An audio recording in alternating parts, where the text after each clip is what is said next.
How Hammer and Nail Built the King's Palace. Long ago, in the ancient kingdom of Edo, there lived a wise and powerful king named Oba-Yuka II. His kingdom flourished with trade, music, and art, but one thing was missing: a grand palace worthy of his reign.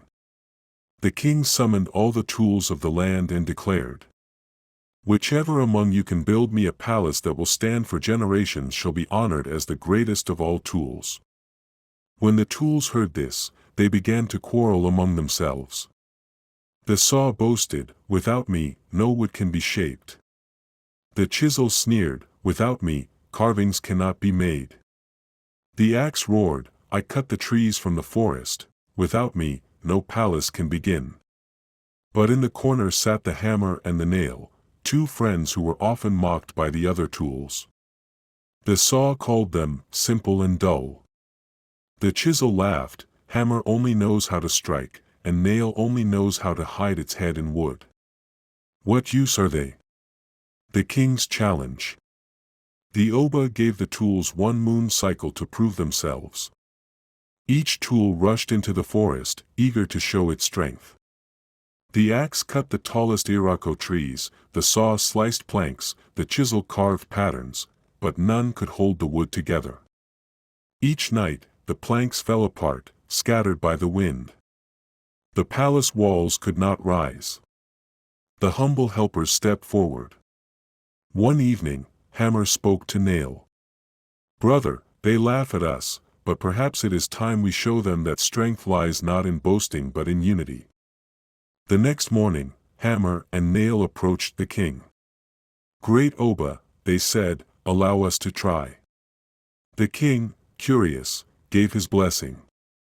Hammer lifted Nail and struck gently, tap, tap, tap. Nail sank into the wood, binding planks together.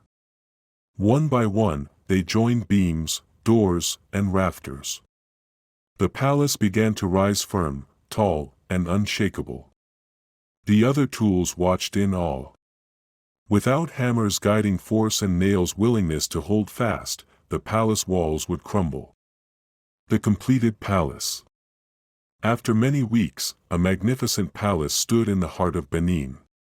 Its wooden pillars gleamed with carvings, its courtyards opened to the sky, and its roof stretched like the wings of a great eagle. The people sang, drummers beat their talking drums, and dancers whirled in celebration. The king was pleased beyond measure. He declared, "From today, let it be known that greatness does not lie in pride or loudness, but in the quiet strength of those who work together. Hammer and Nail have shown us that unity builds what arrogance cannot." The saw, the axe, and the chisel bowed their heads in shame, realizing that every tool had its role, but none could succeed alone. Moral lesson. The story of Hammer and Nail teaches that true strength lies in cooperation and humility. No matter how small or simple one may seem, everyone has an important role to play. Pride may boast loudly, but it is unity that builds lasting legacies.